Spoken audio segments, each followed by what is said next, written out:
parent, or if nothing else, as a fellow Kenyan, to see the face of a parent not knowing the fate of their children, whether they're alive or dead, the fate of their children, whether they will be able to appear or they've permanently disappeared. And I wish that this is one of the legacies that you will be able to live in this country. For future generations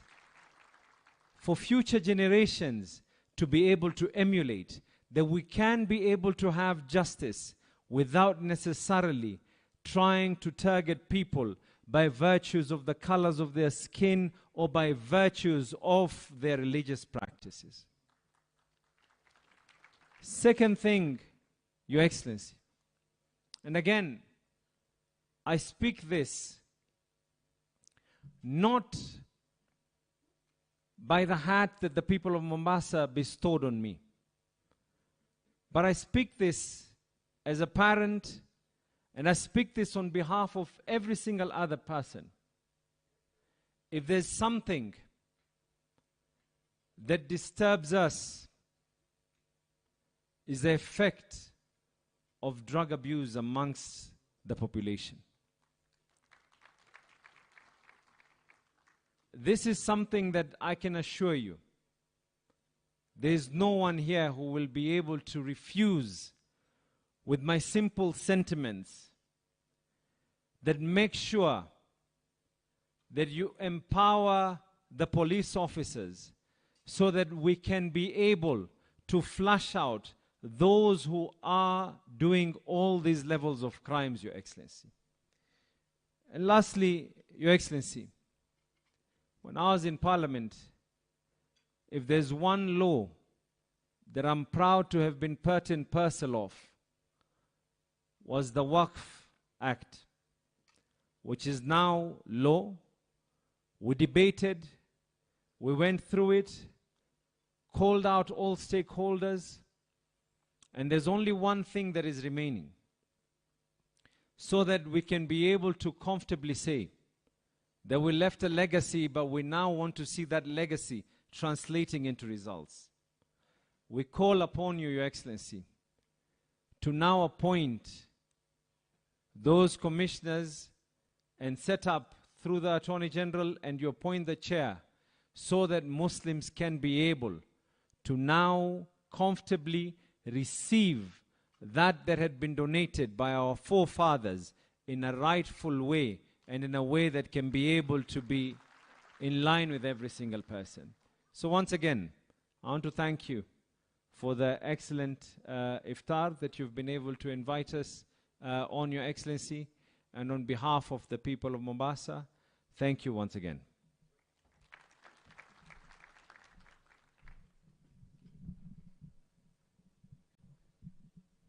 Your Excellency, let me call former governor and the Minister for Blue Maritime Mining and Blue Economy, just to speak on behalf of our cabinet colleagues. We have the Minister for Education, Honorable Machoku. We have the Minister for Lands. He was dressed so nicely. Yeah. Is there another minister around? Yeah, and we have a host of PSS. Please, can you stand, permanent secretaries? Yeah. And many other government officials. Waziri Karibu.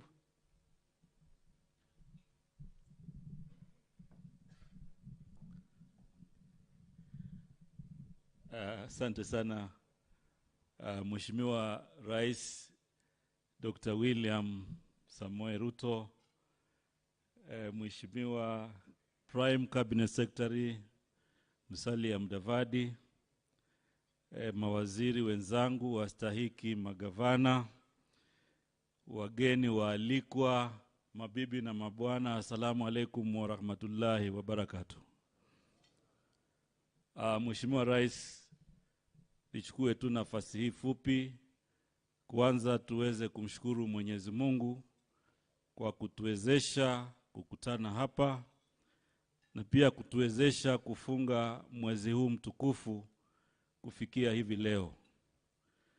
Mheshimiwa Rais, unyenyekevu wako katika uongozi hauna mfano, kwa sababu juzi ulipoalikwa na wananchi wa kawaida, wewe uliitikia na ukajumuika na Waislamu pale KICC. Na leo wewe mwenyewe umewaalika Waislamu hapa ili kuweza kufuturu pamoja na wao na pia kuswali na wao, na hii ni dhahiri kwamba wewe kama kiongozi wetu ni mcha Mungu na tuna haki zote za kukuunga mkono. Mheshimiwa Rais, katika serikali yako tunataka kukushukuru sana kwa sababu mbali na kwamba iko na sura ya Kenya, pia Waislamu wamewakilishwa katika nyadhifa mbalimbali katika serikali yako. Nataka pia niseme kwamba ulisema hizi siku 10 za mwisho tukuombee sana dua. Na mimi nakubaliana na wewe kwa sababu yule ambaye alikuwa mpinzani wako ametushangaza na amelete mambo ya kututamausha. Kwa sababu sisi tunaelewa sheria ya Kenya, kuna uchaguzi unafanywa. Na nafikiri tarehe 9 ni tik kwamba tulifanya uchaguzi. Tarehe 15 mwezi wa 8 mshindi akatangazwa, Daktari William Samoei Ruto. Kulingana na katiba yetu, kama mtu akubali analalamika. Malalamishi yakafanywa kwa koti ile ya juu ama Supreme Court. Na sisi tukawa watulivu mpaka koti ikaamua. Sasa haya ushabiki wa barabarani hauko ndani ya sheria. And Your Excellency, I know you inherited a very weak economy. And now you have embarked on inspiring our economy. But I want to say we cannot have economic reforms running parallel with political reforms. Because those reforms that our colleagues are running in the streets, they scare away investors, they cause tensions, and they are outside the constitution. Kwa hivyo, Your Excellency, sisi tutaendelea kukuombea, na waomba Waislamu tumuombee dua rais wetu ili Mwenyezi Mungu aweze kumpatia hekima ya kuongoza hata palipo na changamoto. Na sisi tunajua wewe umeelekeza hii nchi vizuri. Kwa hivyo haya mengine ambayo tunaona kama ni drama. Haiwezekani uchaguzi umeisha alafu kuna imaginary whistleblower and imaginary server. Yani kwa Kiswahili tunasema kuna server ya kusadikika na whistleblower wa kusadikika. Hatuwaelewi wanaishi wapi, hatujui walitoka kwa sheria gani. Kwa hivyo sisi tuna haki zote kama Wakenya kuhakikisha tumesimama pamoja, tumeunga mkono rais wetu ili tuweze kuwa na nchi iliyo na ufanisi zaidi. Kwa hivyo, Your Excellency, I don't have much to say, but I want to assure you that as Muslim community, we are behind you. Na tumesikia wale wengine wamesema Ramadhani kisha maandamano inarudi. We want to tell them the month of Ramadan is a rehearsal. Hii mwezi mtukufu, haya yote ambayo tumeyafanya, dua na kila kitu ni rehearsal. Ile inatakiwa Ramadhani ikiisha ni kuendeleza yale ambayo tumekuwa tukiyafanya. Kwa hivyo yule ambaye alikuwa anafikiri ni msimu, tunasema kwamba imani yetu ya dini, wakati huu wa mwezi mtukufu tunakumbushana, tunarudi katika laini moja, na tukimaliza mwezi mtukufu tunataka kuendelea na ibada zile ambazo tumekuwa nazo. Kwa hivyo kama yule alikuwa anafikiri Ikiisha hii, sasa tunakuwa namna hii, hatutaki amani, mwambieni we need peace more than ever as Muslims in this country.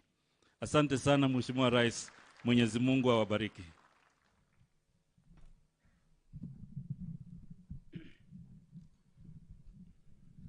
Your Excellency, before I call the Speaker of the National Assembly, let me on behalf of the Muslim community thank you most sincerely that when you are forming this administration, today we can confirm that the presence of the Muslim community in key important positions of this administration. That does not mean that you appointed us to serve the Muslim Ummah. You appointed each and every one of us, including my other colleagues from the Christian community, that we serve the people of Kenya. But our position reflects the inclusivity, the diversity of the government that you have formed. In all aspects of this administration, and on behalf of the Muslim community, we want to thank you. Your Excellency, the most important thing, which was part of your campaign strategy and manifesto, was to bring an end to the culture of extrajudicial killing, the culture of discriminations against certain sections of our community when it comes to citizen rights. Your Excellency, you will be the first administration that will address and has addressed this matter. That if you are called Mohammed, Hassan, and Osman, you'll be treated differently when you want to access certain important government citizen documents. Your Excellency, nataka niwaambie wasitumie maandamano mwezi wa Ramadhani. There is a world of difference. This is a month of peace.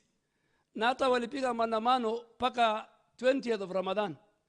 So hata wakituambia ati wanangojea Ramadhani ishe, sasa ungetuheshimu siku ya kwanza. The first day this maandamano started was the first 2 days of the holy month of Ramadan.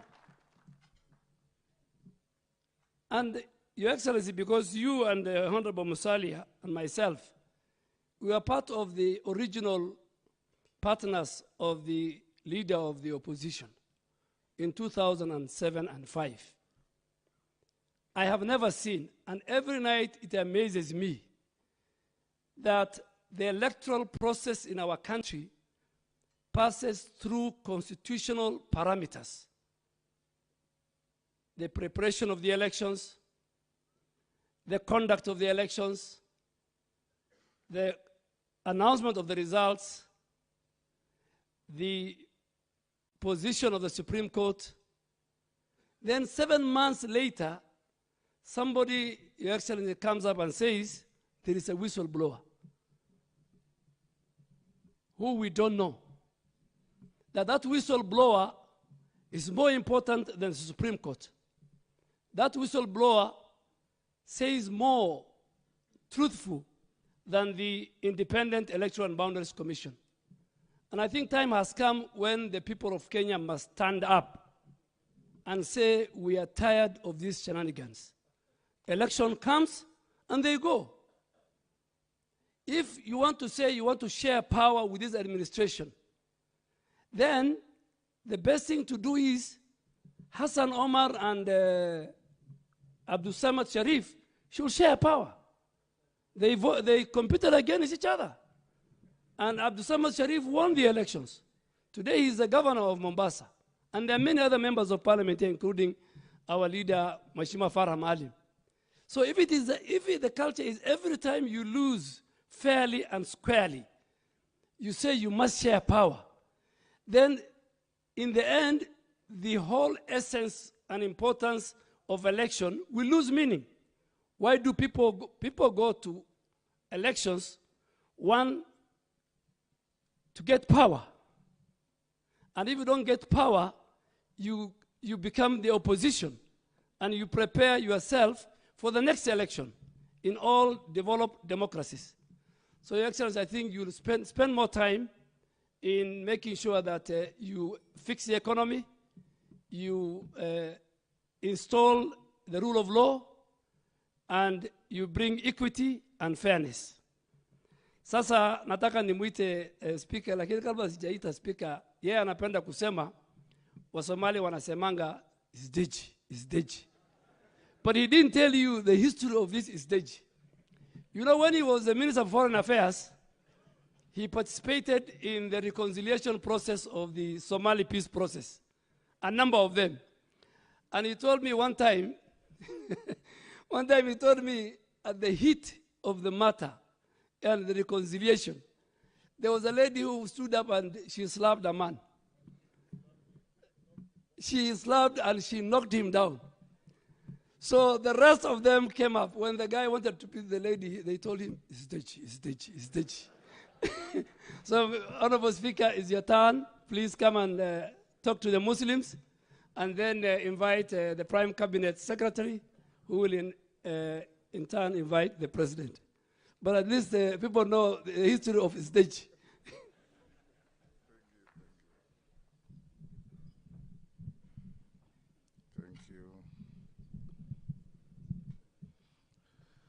Bismillahirrahmanirrahim.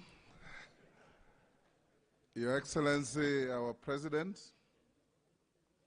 Prime Cabinet Secretary, my brother Adan Duale, governors present, ministers present, members of Parliament, members of Diplomatic Corps, senior civil servants, and our Muslim brothers. This is my second iftar this season. I think I'm very blessed to have enjoyed with you. And I have many of you as my friends. So a bit of Islam has rubbed on me through osmosis.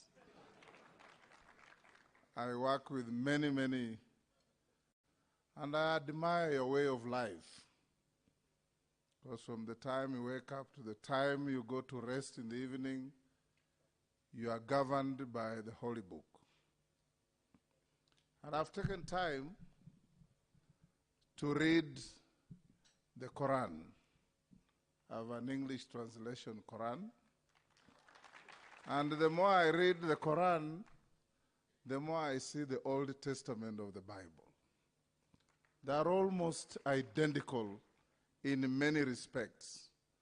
The prophets and the history of religion and what messages they brought to humanity, warnings, directions. So if we live by the holy books, we'll have very few problems among us. Because most of the people who do those negative things, the strong negative influences coming into our country, they're all against the holy books. And we should resist them. We should live by the word of God. God made man, God made a woman, and that's what he intended it to be. And we must live that way. Fellow Muslims, today in our country, we have so many fairy tales. People wake up and say things that are bizarre. You know, they remind me what Shakespeare said, that if you had kept your mouth shut, one would have thought you are clever. But the more you speak, the more you expose yourself to everybody, and the more ridiculous you look. The president has said many times that Wakenya vile tunaishi, wajinga waliisha. Every Kenyan knows something about something. So I want to urge fellow leaders, that this country needs peace. This country needs development. And there will be no angels that will descend upon this country to give us peace. It is us, ourselves. Each one of us must play a role. Mwalimu Nyerere always said, everything is possible, it can be done, it shall be done, provided you do your part. Because each one of us has a role. So as we come to the end of Ramadan, I want to urge Kenyans that the humility, the tranquility, the manner in which we have been each other's keeper through Ramadan should continue regardless of the season of our religious festivals. As Christians, we have also come through Easter. We had our own Lent, which is similar to Ramadan, but not as strict. We keep fasting for just about a week, largely on Fridays, but it is the same religion. Your Excellency, as I finish, I want to encourage Kenyans to impress God. In Parliament, Your Excellency, I have established a prayer room for Christians and a prayer room for Muslims. And I encourage our MPs that instead of shouting at each other on the floor of the House, go to the prayer room and sit and speak to your God. And your God will descend on you to tell you that raising your voice does not amount to winning the argument. You can speak very softly and deliver a very powerful message. So fellow Kenyans, hawa ndugu zetu ambao wanaleta taharuki. Unajua nilisikia Mvuri akitaja kitabu cha kusadikika. Katika kusadikika, Shaban Robert anasema, katika inji ya kusadikika, maneno kama chuki, maneno ya kutukanana, maneno ya kuleta taharuki, tunaendelea kuyatoa katika msamiati wetu, ili tuwe na inchi ya ufasaha, ya raha, ya amani, ya upendo, na inchi ambayo yoyote anayekuja kusadikika atajua ndiyo inchi kila mtu anataka. And Mvuri, it's not true that kusadikika is what you said. Kwa sababu katika kusadikika kulikuwa na wajumbe kutoka kaskazini, kutoka kusi, kutoka mashariki, kutoka magharibi, na wakaketi na msome anaitwa Burhan. Na wakaongea maneno, walipomaliza, inji ya kusadikika became the modern day utopia. Na hapa Kenya pia tukija hivyo, Muislamu atokee huku, Mkristo atokee huku, hata Yesu wa Tongareni atokee huku. Tunajua yeye ni Yesu bandia, lakini yeye pia kuja changie. Tujenge nchi yetu. Thank you very much, Your Excellency. Pray for our president to continuously carry the weight of the pleasures and the problems of our country, because the buck ends on his table. But he will not carry that weight alone without your prayers, without your support, and without your goodwill. Honorable Musalia, I now welcome you. Thank you.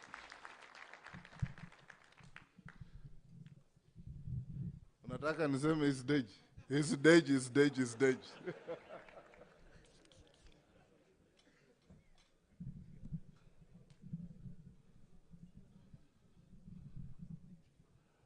Assalamu alaikum. Haya. Mheshimiwa Rais wa Jamhuri ya Kenya, Daktari William Samoei Ruto, ndugu na viongozi wa Islam, wanasiasa wenzangu ambao wako hapa, na mabalozi kutoka nchi mbalimbali ambao wameungana na sisi siku ya leo. Yangu yatakuwa machache sana kwa sababu yule jamaa ambaye ametoka hapa ameongea Kiswahili mpaka nimeshangaa niwe Tangula kweli ama ni jamaa mwingine, kwa sababu ameongea Kiswahili kisanifu sana. Kwa hivyo tunasema asante. Mheshimiwa Rais, mimi nashindwa nitasema nini, kwa sababu kuna kitu kingine saa nyingine wanaita kwa kimombo, na mimi naona wakili mkali hapa, ati delayed reaction syndrome.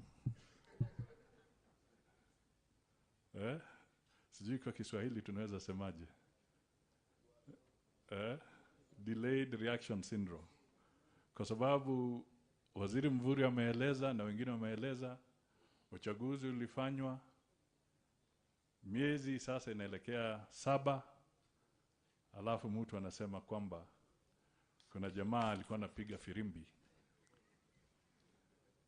usiku gizani. Hatumjui, lakini tunasikia firimbi. Tena tumekaa kidogo, tunaambia kwamba kuna jamaa wengine wametoka kule Venezuela, tena wamekuja, wanaenda kule ati wanajaribu kuguzaguza sava. Sisi hatujui sava iko wapi.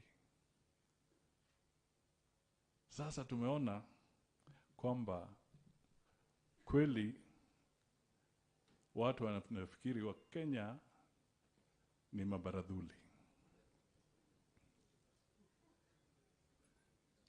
Mimi nataka niambie wale kwamba please do not underestimate the intelligence of the Kenyan people.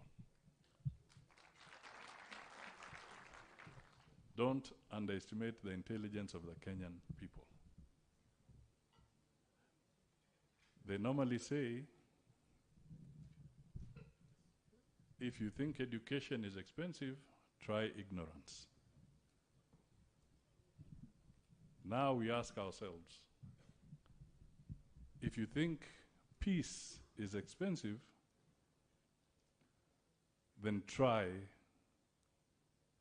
war and disruption.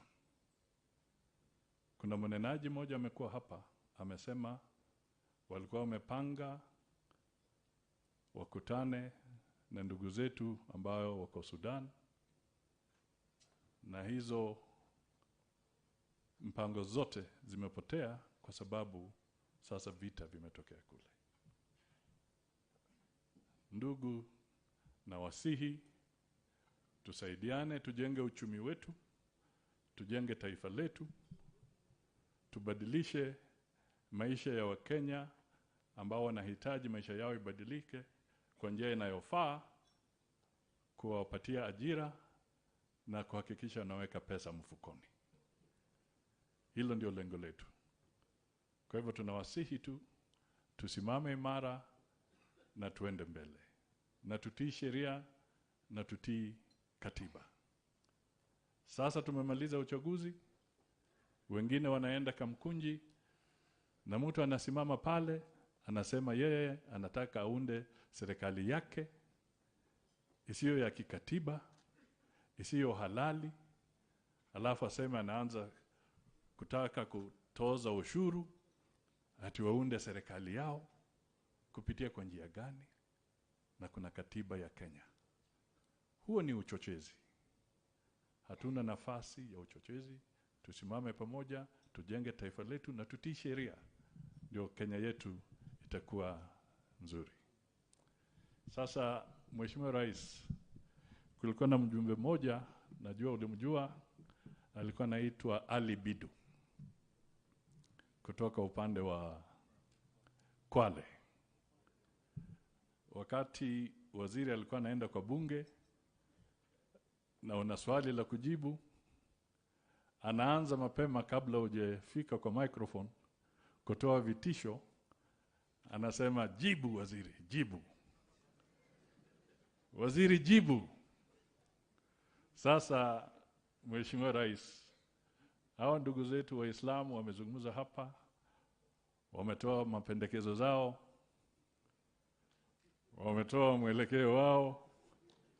Sasa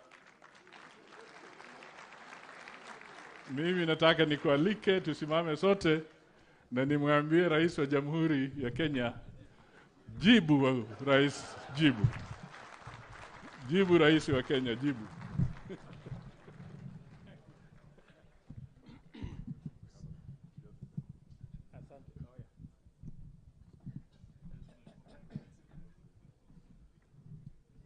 Asante sana, tafadhali tuketi ndugu Waislamu. Asanteni sana na karibu. Waheshimiwa viongozi wetu wa dini, waheshimiwa viongozi wetu wa siasa, ndugu Waislamu, assalamu alaikum wa rahmatullahi wa barakatuh. Wacha nichukue nafasi hii kwanza niwakaribishe. Karibuni sana katika makao haya ya Rais wa Jamhuri ya Kenya, jumba la kitaifa. Karibuni sana.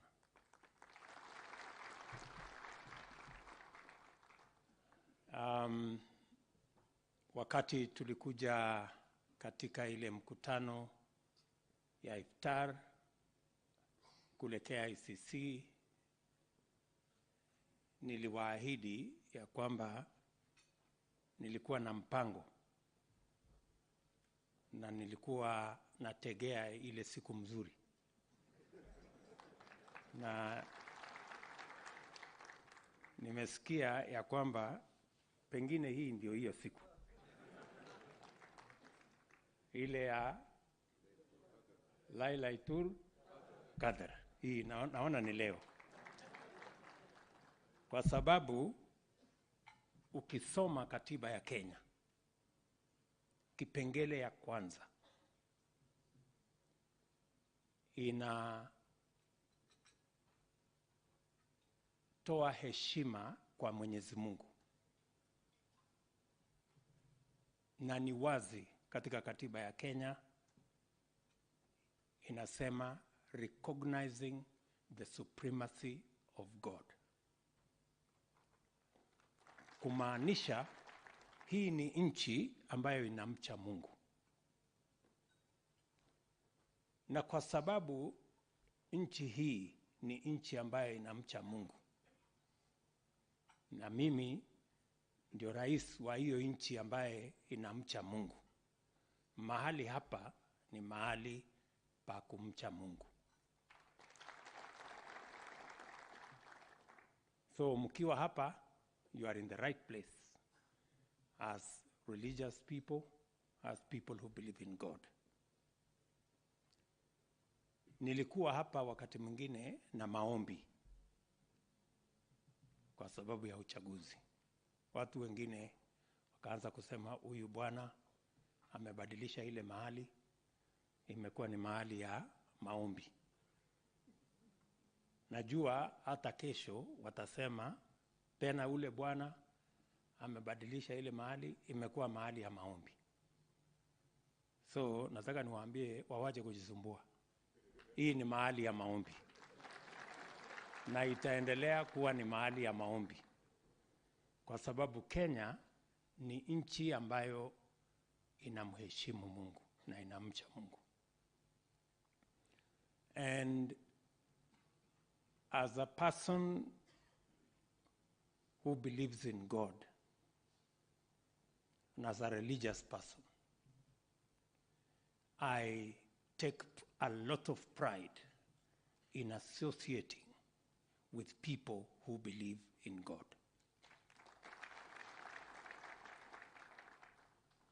kwa sababu mimi najua umuhimu wa kumcha Mungu. Sisi ni binadamu, tunaweza kuwa na mamlaka, unaweza kuitwa mstahiki fulani, mheshimiwa fulani, excellency fulani, lakini mbali na hiyo mambo yote kuna Mungu. Na so nataka niwaambie ndugu Waislamu, mkiwa hapa mjue hapa ni mahali ya dua, mahali ya kumwomba Mungu. So we will continue to make this place a place where there is reference to God.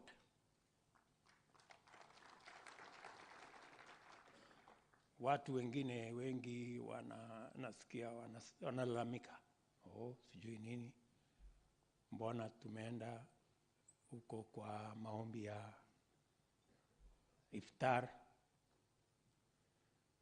We are religious people, we believe in God. We associate with those who believe in God.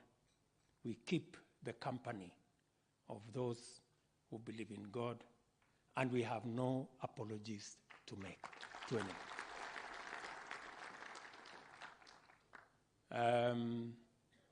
Na kwa sababu ya nchi ambayo tunaishi ni nchi ambayo inamcha Mungu, mimi nataka niwahakikishie ya kwamba tutazidi na kuendelea kuunganisha sisi zote kama watu wa taifa la Kenya, tuweke umoja ya watu wa Kenya, kwa sababu ndio mafundisho ya dini, na ni mafundisho ya dini zote, dini ya Kikristo, dini ya Kiislamu. Hakuna dini inahubiri ati watu watengane. We all believe in unity. Jambo la pili, najua kwa sababu ya mambo ya siasa. Siasa iko na mambo yake. Saa zingine kisirani, saa zingine nini. Mimi nataka niwahakikishie, tumesha fanya ile katiba yetu ya Kenya inaturuhusu kama wa Kenya. Na hiyo ni kwenda kuamua viongozi wetu kupitia kwa kura zetu. Na mimi nataka niwahakikishia kwamba hakuna Mkenya alifanya makosa kupiga mahali alipiga kura. Hiyo ni haki yake. Na kwa sababu hiyo kazi tumemaliza, I want to say without fear of any contradiction that we are a democratic country, and it is the right of every citizen to vote the way they choose. And no Kenyan should apologize for voting for whoever they voted for. Because we are a democracy, and it is the right of every citizen to vote the way they want. All we need to do, and I have committed myself, that I will work with all the leaders that have been elected, irrespective of their political parties, because we want to have one people, one nation, and one destiny.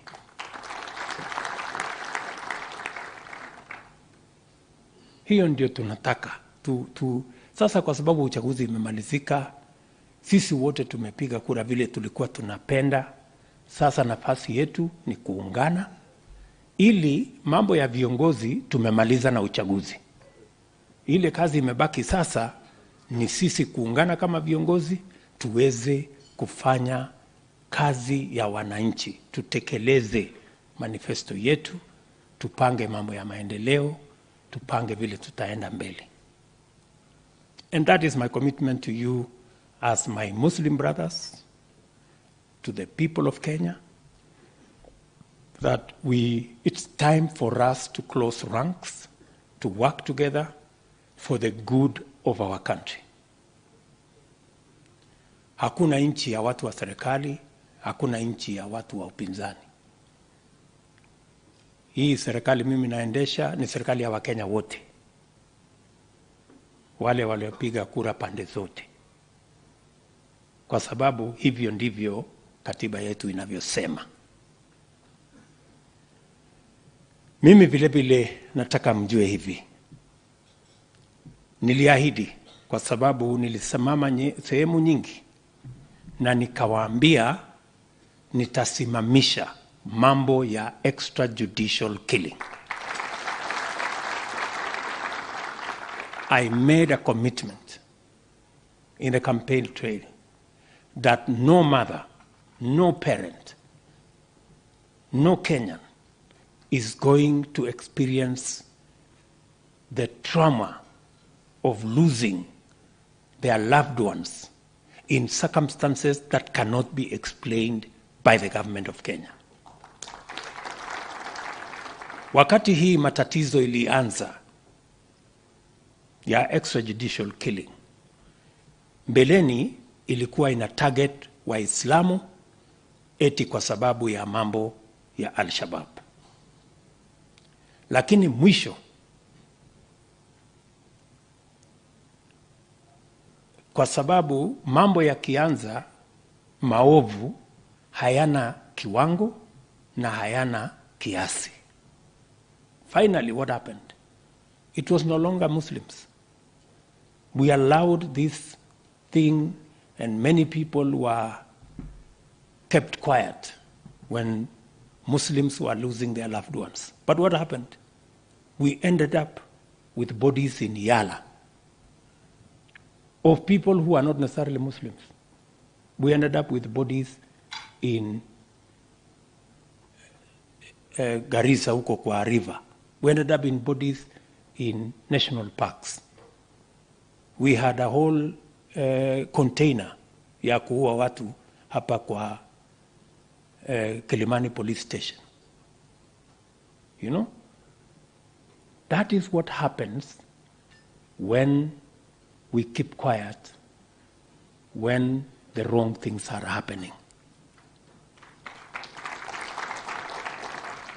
Ile niliwaambia,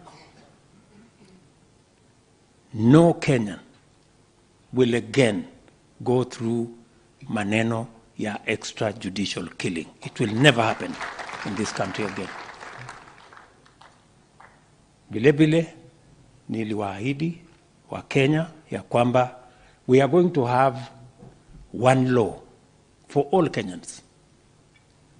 Kwa mambo ya vitambulisho, nishawaambia wizara ambaye inahusika ya kwamba kama kuna vetting, watu wote wafanyiwe vetting. Na kama watu wote hawafanyiwi vetting, then nobody should be subjected to vetting. Let us have one law for all of us. So that is the new directive, that we want to be careful, but we want to eliminate any prejudices against any community or any religion. We must have one uniform exercise that exercises caution but does not discriminate anybody. Na tumekubaliana hiyo ndio itakuwa mpango mpya ya serikali ya Kenya. Mumesema vile vile kuhusu ndugu zetu the Nubian community in Nairobi. Mimi najua mnaelewa ya kwamba tayari tuliopatia title deed katika serikali ambayo ilipita. Saa hizi tunafanya kazi na wao so that we can use their land for the affordable housing to benefit the Nubian community first,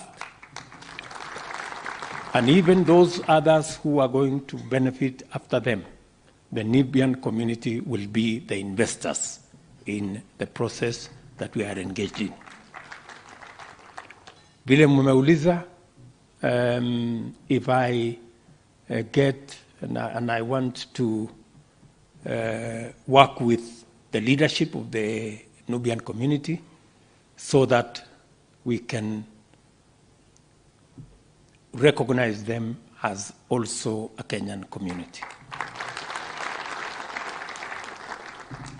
Vile niliwaambia juzi mambo ya Waqf Commission, my responsibility is to appoint the chairman, and I am ready to appoint the chairman. Mimi nataka sasa viongozi wale wengine wanisaidie.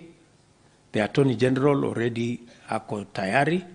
He is expecting nominees from the various people, various stakeholders. Na imechelewa. Na mimi naona pengine kuna watu hawataki hii wakfu kwa sababu hawataki kutoa matoleo ya kuna watu wanapanga njama. Unajua wengine wetu, we are very regular contributors to the building of churches, of mosques, of madrasas. Lakini kuna watu wanajificha nyuma ya hii wakfu, wanasema haijapatikana framework. So mimi nataka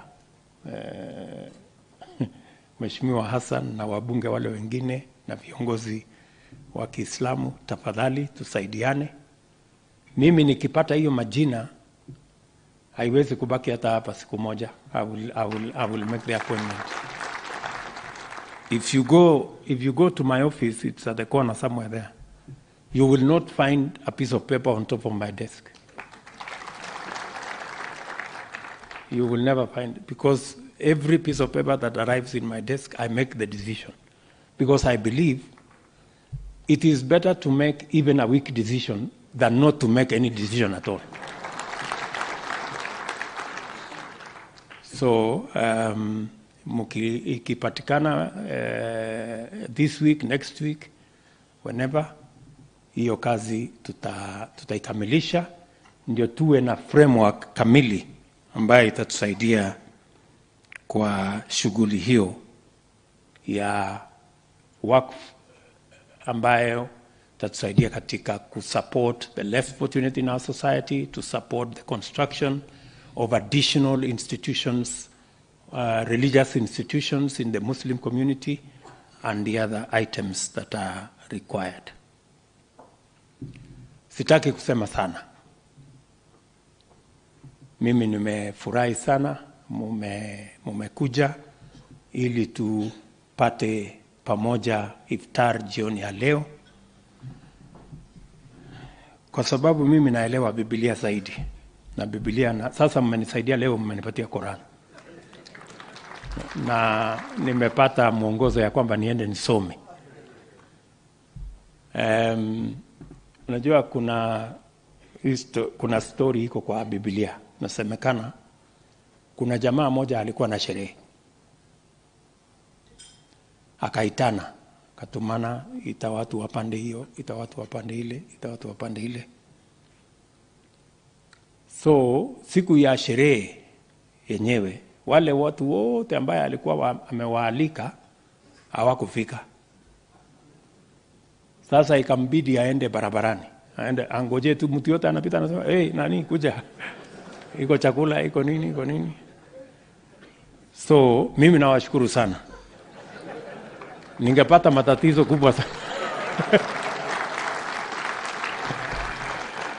Kama mungekuja, sasa mungenikuta huko barabarani nawashukuru sana. Mmenisaidia. Na tuendelee na hii mwongozo. Mambo mawili ya mwisho ni mambo ya taifa letu. Sisi wote tunataka amani katika taifa letu la Kenya. Tunataka utulivu katika taifa letu la Kenya, ndio tuweze kushughulikia yale mambo ya muhimu. Tupange uchumi, tupange kilimo, tuzalishe chakula, tuzalishe nafasi ya ajira, tupange ile kazi ambayo itatusaidia kwa mambo ya universal health coverage, na mambo yale mengine yote ambayo ni ya muhimu kwa wananchi wetu wa taifa la Kenya. Na kama rais niliuliza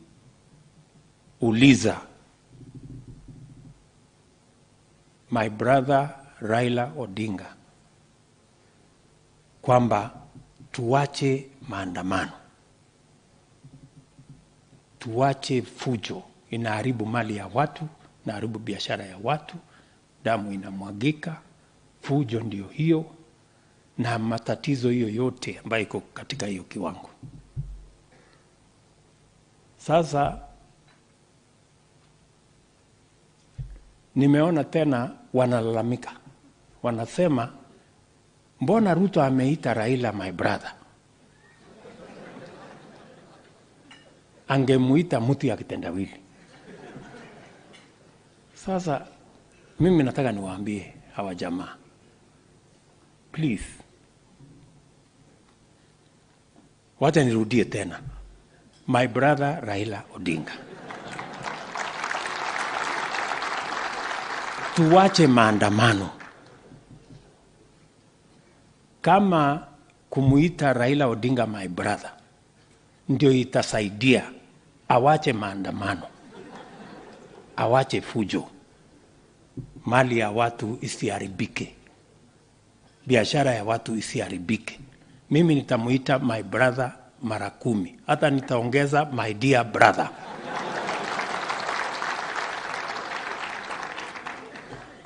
Kwa sababu we want to move on as a nation.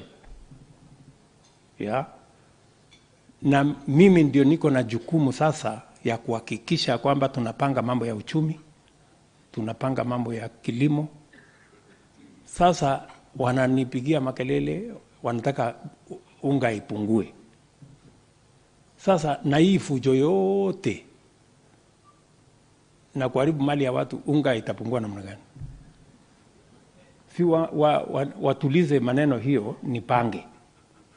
Saa hii nilikuta unga ikiwa 230, ndio hiyo mimi nang'ang'ana, imefika 170 hapo juzi, saa hii iko 150. Na mimi nataka nishukuru wafanyabiashara wa taifa letu la Kenya, the millers of the Republic of Kenya. Many of them, wakati tuliwapatia nafasi ya kuleta chakula bila ya kulipa ushuru, ile duty free facility, many patriotic millers have worked with us in bringing the cost of food to manageable levels, and we have spent no money as the government of Kenya. Tofauti na ile subsidy ambayo walitumia bilioni 8 kwa mwezi moja, we have not spent a single coin.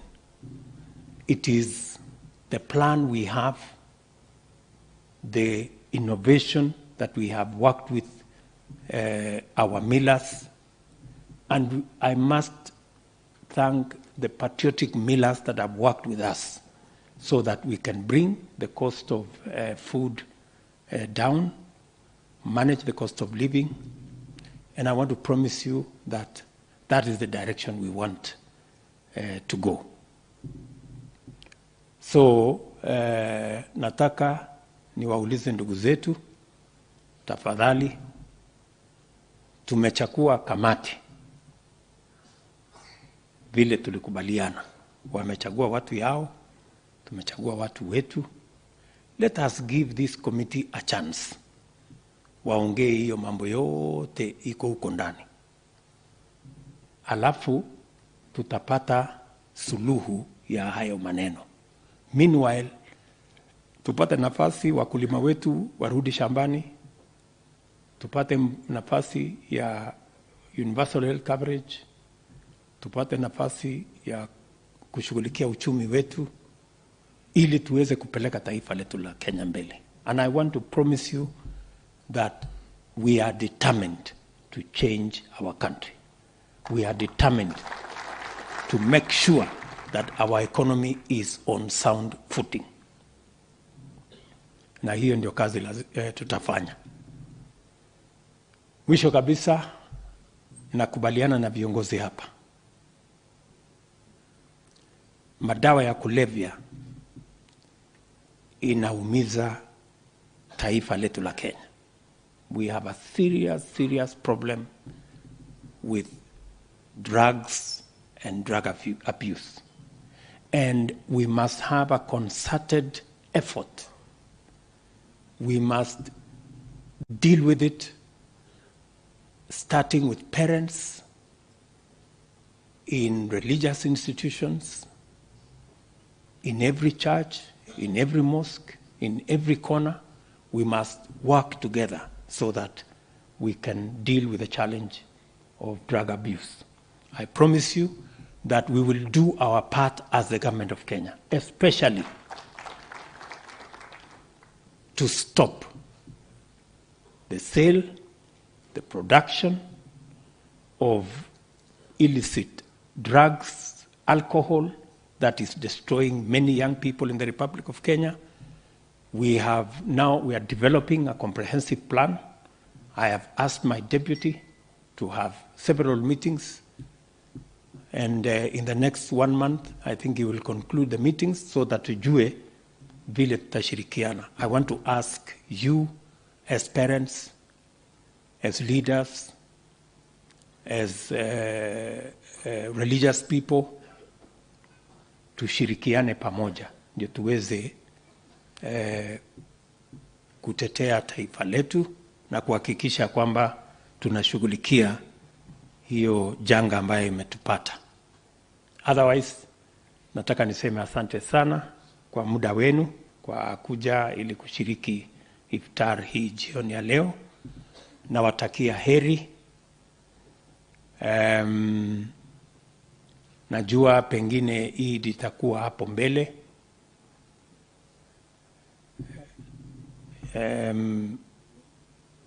Ule mdosi atatuambia. Chief Kadhi ndiye atatuambia, na naamini ya kwamba tutapata nafasi ya kusherekea pamoja.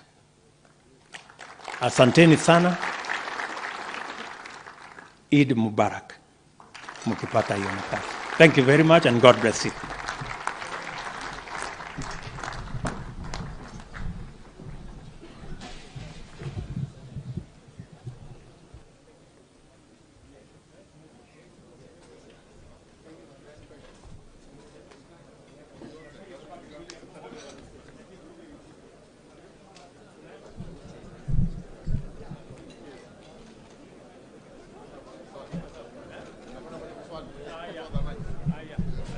Kindly, let's remain seated.